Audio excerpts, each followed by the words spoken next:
Hello and welcome back to another video, and today, as you can see, we're back on MotoGP 22 once again, and today we're here for the final 2023 mod preview. So today, of course, we are looking at the Moto3 class, the only class left to see. Now, if you haven't seen the previous videos, go check them out because I've shown off the MotoGP and Moto2 classes, but today, of course, we're going through the final class, the one that we haven't shown yet, Moto3. So there's a lot of changes in this class, obviously a lot of rookies and things coming up, so I'll try to go through it fairly briefly so it doesn't take too long. But of course, first up we've got Ryusai Yamanaka moving to the Gas team, and I've got to say it does work quite well. I really like his green number on the front.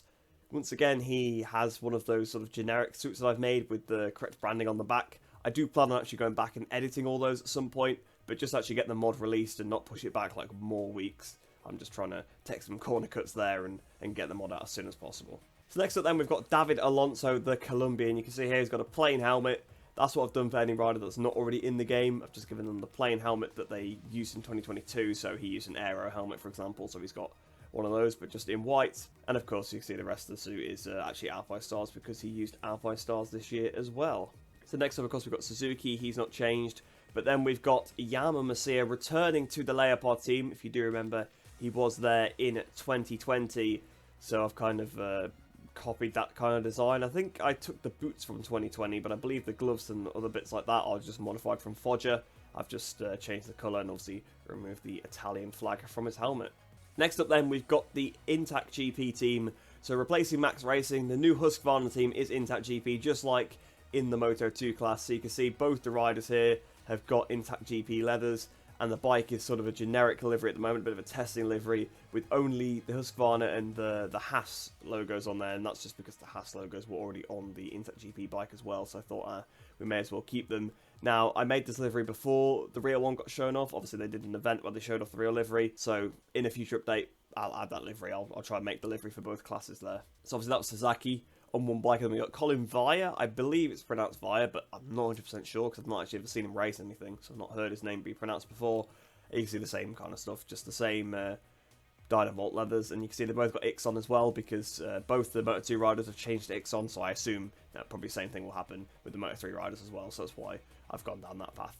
So next up then we've got the Tech 3 team, so Danny Holgado getting a bit of a demotion to the Tech 3 team. Seems a little bit harsh, but initially he was supposed to be with this team anyway, and he just got moved up to the IO team to make room for, I think it was Adrian Fernandez in the end, so they've now put him where they wanted to put him initially. Again, I don't really know why they did that. They may as well have just kept him in the team he was already in, because I think he was going to go pretty well, and probably put Rueda in this team maybe, because he's a rookie, but fair enough. Obviously, Holgado looks effectively the same, but I have actually edited his suit slightly. So next up, we've got Filippo Ferroli. So he's actually got a yellow helmet, and that's because he ran a yellow helmet like that in real life, so I just thought, you know, whilst we have the opportunity to do it, we may as well. The number 7 on the front of that bike, and once again, of course, just the Alpine Stars leathers. So next up then, probably one of the biggest changes, not visually of course, but I think in terms of the championship, this could be quite a big change. Obviously, Dennis Onshu moving to the IO team. So you can see obviously it looks very similar because he's always been in these colours. But this is a proper title winning outfit, and he was looking pretty good the last couple of years, especially last year. He really found some consistency, was a little bit less aggressive as well. So I think he could definitely fight for the championship here. It could be very interesting there for Dennis Onshu. So next up then we've got the previously mentioned Rueda. He looks a bit generic, but of course you can see once again he has got an NHK helmet, so the helmet he did use in the real life season. Again, obviously it does look quite generic, because for any rider that doesn't exist, I've also just used a generic white font for them as well, which is one of the fonts I used to use in the older MotoGP games for the custom numbers, so I've just gone with that because it looks quite realistic. It looks like a real font that someone might use.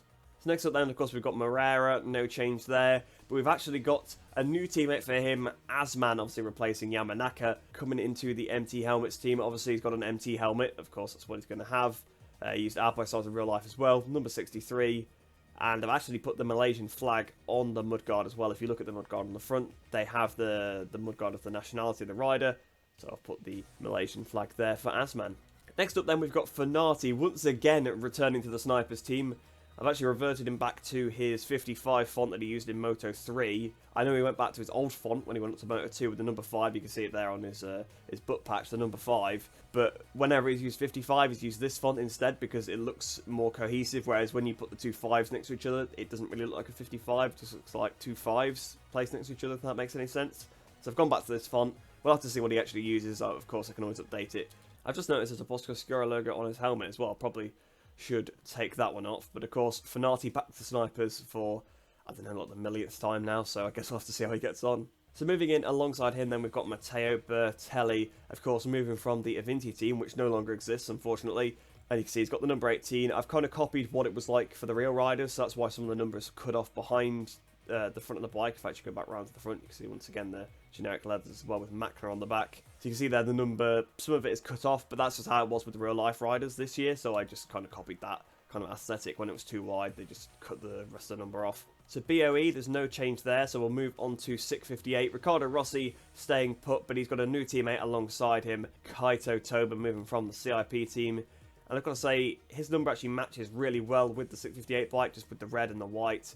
So I think he might fit in pretty well here. Fury again leathers, of course. Well, there you go, Kaito Toba, moving to the 658 team. So moving on to CF Moto now, obviously the Prustor GP team. We've got Xavi Artigas staying exactly where he is. But then moving alongside him, we've got the Australian Joel Kelso moving from CIP. So CIP got an entirely new lineup for the next season. And you can see we've got Joel Kelso here on the CF Moto machine. It will be interesting to see how he actually gets on, because he had a pretty decent rookie season, to be fair, on the CIP. Nothing like absolutely gobsmacking, but not a terrible season at all. A pretty decent rookie campaign. I don't know how to gauge this team. They were always like quite a small team. They always used to struggle a little bit. Then they had Bezzecchi, they did really well. Then they sort of struggled again for a little bit. But now with the CF Moto backing, almost being a bit more like a factory team, I think that definitely has some potential. So we'll have to see how Joel Kelso gets on that team, and if Artigas can kind of pick up a little bit from where he was last year. So moving on to MT8, no changes here. We've still got Nepa and Ortola in that team. So we'll move on to CIP. Obviously a new lineup like we mentioned previously, and Lorenzo Fellon is spearheading that. So he's moved away from the 658 outfit to CIP. Now, if I'm not mistaken, I think CIP might be a French team. I could be wrong, but I've got that in my mind for some reason. So he might actually be pretty good at this team. He might be able to gel with the team pretty well, being French. And just getting onto a different motorcycle as well, obviously the KTM. We'll have to see how he goes, because he's not been too bad on the 658 bike. But we'll have to see if he can make that extra step into this year. And then alongside him, we've got the rookie David Salvador. Obviously, he's done a few standing rides here and there, mainly for the Max Racing team, to be honest, in the place of both Sasaki and McPhee at different rounds. But here we are, he's got his final big break on the CIP machine. And that's it in terms of actual changes for the rider lineup, because we've got the Vision Track Racing team and the Honda Team Asia. They're keeping the same rider lineup. So that's all the riders shown off for Moto3. I will quickly show you one thing that changed in MotoGP, and that is just the rider pictures. You can see they've been updated for all the riders that have changed teams. They've now got the ones that they used in pre-season testing. So I think we'll probably just hop into a little race now then. So I'll see you down on the grid, and you'll have to see which rider and which track I've selected. So then here we are down on the grid, playing as Yama Masia here for the Portuguese Grand Prix. I just thought I'd go with this race since it is the real first race of the season in 2023. So we're starting at the back of the grid here then. We've got 3 laps. Let's see how high up the order we can get. So then we've actually got Sasaki on pole position, so we'll have to watch that he doesn't pull too far away. But lights out and away we go. And what a start we've got there compared to the back row of the group. We've already passed Filippo Ferroli. With a bit of a slipstream as well. Down towards the first corner. We're going to just go to the outside because AI are going to brake super early here. Around the outside, and that has worked an absolute treat. Round the outside, we've got on the green a little bit there, so that's a bit dirty, to be honest. But I just ran a bit wide midway through the corner. It wasn't even the fact that I braked so late. Just seemed to understeer through the mid-corner. So up to 14th place already. So that's been a pretty decent start. So we've got Ivan Ortola in front of us, then you can see Colin Via a little bit further up the road. Sasaki still leads Munoz in 3rd place. So Munoz, they are doing pretty well currently. It was actually surprisingly already quite high in the game when I went and looked at his AI, which is interesting, because I seem to remember him not being that strong when I played Moto3, but I think they probably updated it after I finished that class, that's probably why. But whilst I was talking, I got up into 14th place. There's been a crash in front. I think that was Xavi Artigas running wide on the curb. There's been another crash in the middle of the pack. Be careful. There's a few more riders down, went out to 9th place. So we're side by side with one of the Husqvarnas. Obviously, it's still Via, because Sasaki's still leading the race. And you can see he has already started to get away. We're on the inside of Via. Oh, almost hitting into the back of Stefano Nepa there. Via's going to surely come back at us there. Bit wide. There's been another crash behind. That was, I was about to say, I think it was Asman, but it was someone in front of Asman, because he's just moved up into 12th place. So we're moving on the inside then. Once again, a Via. So we're having a proper battle with the Husqvarna. I think, to be fair, the Husqvarna team could be championship contender this year with Sasaki, because he's absolutely bolting away. Look at him. He's miles ahead, and Via's still attacking us. Via knows that we are a risk to his teammate, who's trying to stop us from catching him up, although to be fair, with 3 laps, we are going to probably struggle. He's still hanging on the inside, and I've kind of tipped across him a bit. I mean, the hitbox was not really very accurate there. I was trying to lean it across the front of him. I'm playing too much GP bikes. The hitboxes are pretty accurate on that game, and usually you can throw it across the front of someone quite safely. But unfortunately on this game, that's just not the case. If you throw it across the front of someone, there will be contact, whether there was really contact or not. There we go then. I think we finally dispatched a Via, so we need to try and get past Moreira if possible, losing the rail a little bit on the inside of Moreira. We try to get Nepa as well, but it's not quite able to do that. But up the inside, can we get Nepa now? I think we can. He's going to be forced on the outside. We almost got absolutely wiped out there. We've passed Nepa. Can we get Riccardo Rossi as well? Oh, that was aggressive. I think I've pulled it down though, so we're up to 5th place then. So we've got Suzuki, David Alonso, then we've got Joel Kelso in 2nd place. I don't know how that's happened, to be fair. That's a couple of riders I didn't expect to see up there, because I thought they were supposed to be a bit lower down, those 2 riders, but there you go. But Sasaki is absolutely bolting away. I think he's probably already won this one. I think even if I have a really good lap here, we're not going to be able to catch him up.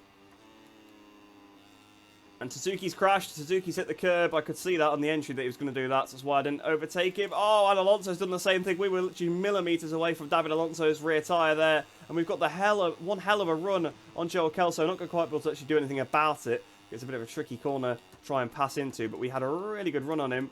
Can we try and pass Joel Kelso down towards the penultimate turn? He's got a little bit defensive. I think that might cost him a bit. We might be able to just get up the inside here. I think we are. We're on the power. So it's the 2nd position, but we're still side by side with Kelso, but I've got the inside this time, which we know is better from the last lap, because that's what Via did to us, although I've clipped the curb now. It's going to allow Kelso back at the inside. You can see how fast Sasaki's in front, 1.5 seconds, so it's going to have to be something special if we're going to beat Sasaki. We've got the run here on Joel Kelso, so we should be able to get him down towards turn 1, because once again, they are very weak there. Well, we've already passed him before that. Fast up of the race to myself. I didn't see how much quicker we were than Sasaki on that lap, but this last lap is going to have to be something special if we're going to catch Ayumu up. Coming into the last couple of corners, we are right with Sasaki now. He goes a little bit defensive into the penultimate turn. That might actually cost him. We're about a second behind up until a couple of corners ago. Then we just started getting yards on him. So we're right at the back of him. We're actually in a position where we slipstream to the line from here. So through the last corner, just got to get my exit right. He's got a bit wide. I'm on the power earlier than Sasaki. Here we go, up towards the line.